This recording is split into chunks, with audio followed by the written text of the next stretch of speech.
खान यूनिस शहर के आबासान इलाके में मंगलवार को एक स्कूल के बाहर तंबुओं में रह रहे लोगों पर इजरायली हमले में कम से कम 29 लोगों की मौत हो गई।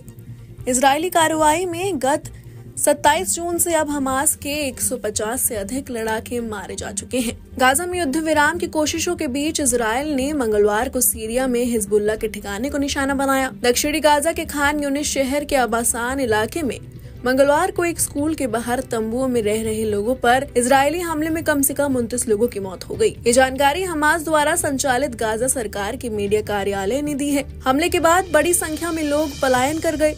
वहीं एक अन्य खबर के अनुसार इजरायली कार्रवाई में गत 27 जून से अब हमास के 150 अधिक लड़ाके मारे जा चुके हैं। गाजा में युद्ध विराम की कोशिशों के बीच इजरायल ने मंगलवार को सीरिया में हिजबुल्लाह के ठिकाने को निशाना बनाया। इजरायली हमले में हिजबुल्लाह नेता के एक पूर्व निजी अंगरक्षक की मौत हो गई। ये खबर सीरिया लेबनान सीमा के पास सीरिया में इजरायली ड्रोन हमले की रिपोर्ट के कुछ घंटों बाद आई है। लेबनानी आतंकवादी समूह हिजबुल्लाह के अधिकारी ने नाम न छिपाने की शर्त पर ये जानकारी दी। ब्रिटेन स्थित युद्ध निगरानी करने वाले Syrian observatory for human rights ने कहा कि हमले में कार में सवार हिजबुल्लाह के 2 सदस्य मारे गए। हिजबुल्लाह ने बाद में मारे गए सदस्य की पहचान यासर नेम्र क्रानब्रिश के रूप में की।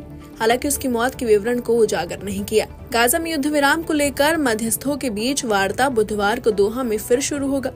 इसके बाद गुरुवार को मध्यस्थ वार्ता के लिए मिस्र लौट आएंगे। इससे पहले मंगलवार को मिस्र के राष्ट्रपति अब्देल फतेह अली सीसी और अमेरिका सेंट्रल इंटेलिजेंस एजेंसी के डायरेक्टर विलियम बर्न्स की वार्ता हुई थी। वहीं इजरायली हमले के डर से फलस्तीनियों के पलायन पर हमास ने चेतावनी दे दी है। इससे युद्ध विराम को खतरा हो सकता है। इजरायली हिरासत से मुक्त होने वाले 3 गाजावासियों का शत विक्षत शव पाया गया है। मुक्त होने वाले एक पीड़ित के चाचा ने दावा किया कि उन्हें छोड़ने के तुरंत बाद इजरायली सेना ने उन पर हमला कर दिया। वहीं अदन की खाड़ी में संदिग्ध हाउती विद्रोहियों ने एक जहाज को फिर निशाना बनाया है। बता दें कि इजरायल और गाजा का पिछले 9 महीनों से युद्ध चल रहा है।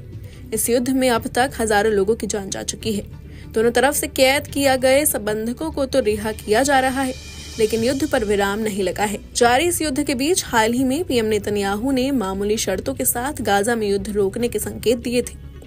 हमास के स्थायी युद्ध विराम की शर्त छोड़ने के बाद गाजा में 9 महीने से जारी युद्ध के इसी महीने रुकने की संभावना बन रही है।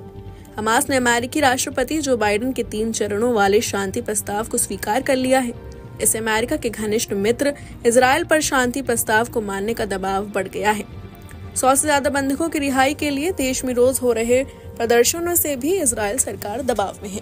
खान यूनिस शहर के आबासान इलाके में मंगलवार को एक स्कूल के बाहर तंबुओं में रह रहे लोगों पर इजरायली हमले में कम से कम 29 लोगों की मौत हो गई।